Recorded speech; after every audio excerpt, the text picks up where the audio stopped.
If you have a house help, you might want to hear this story. My husband and I are based in Port Harcourt. I'm a banker while my husband is a marine engineer. And we have 3 kids.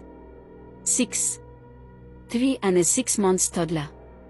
Each time I give birth, my mother is always there to support me. And she will stay up to 1 year. So with her around, I didn't worry about my kids because they are always fine with her. So after I give birth to my last child, my mom got sick and my sister in London took her. So before she left, I started looking for a house help through the agency here in Port Harcourt. And luckily for me, I got a 22-year-old. According to her, she said she stopped at primary 4. I said to let her go back to school, so that when she come back from school, she would take care of my kids. But she says she's not interested, because all my kids are now going to school, including this is small.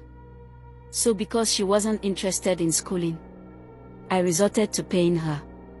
The salary that I discussed with the agency was 70k every month. But I still give her 30k every middle of the month, because I wanted her to be comfortable. And for the fact that it's agency that collects the salary, I don't know how much they pay her. So I said to do. Before she came in to live with us, I had to run a test on her, because I needed her to be clean for my kids. Her only job was to make sure that the kids are fine. They eat on time, they sleep, they bathe. That was it. I have other staffs that comes in every 2 days to cook, to clean. 3 months after she moved in, my 6-year-old started complaining of stomach. At first I thought it was one, but it wasn't long. The second one started complaining. Even the first one was having a bloated tummy. It was on Friday. So I called him sick at work and I took them to hospital. They ran some tests on both of them, and the results came out that it was food poisoning. After we came back, I had a meeting with all my domestic staff, including my maid, so that they will be careful with what my kids eat. But this kept going on and on. Every 1 month I take my children to the hospital, and they will be complaining of same thing. But the food poisoning continued, and my kids were getting lean and lean each time. So my husband came back and I told him about it. And he's here to install camera in the house.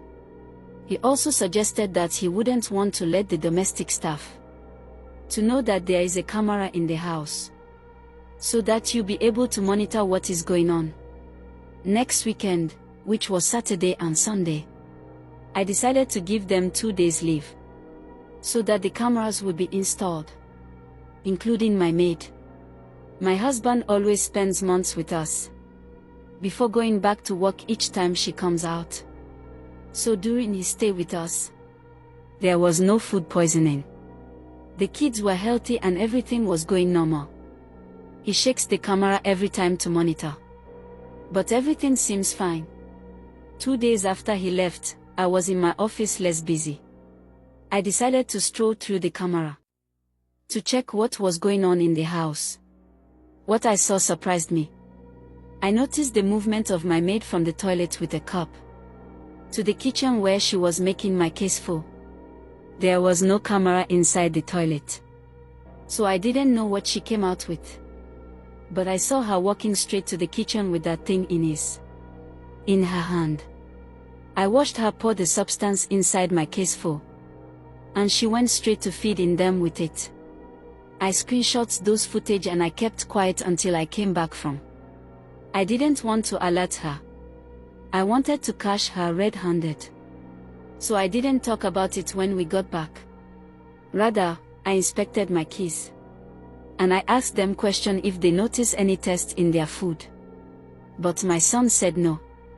The next day, I checked my phone again, and I saw her doing the same exercise. I called her on the spot, and I asked her what she was doing with that cup, from the bedroom to the kitchen. She was so shocked. I caught her looking around to know maybe if something was watching her. Or maybe if I was there. Run back inside the toilet and drop the item she was carrying. I came back with officers and I got her arrested. That was where she confessed that she has been putting urine in my children's food ever since she came. The only time she did not put it was when my husband was around. Have you ever had a scary experience with a domestic staff? Tell us in the comments. Someone out there needs your story too. Like and follow for more real stories from everyday Nigerians.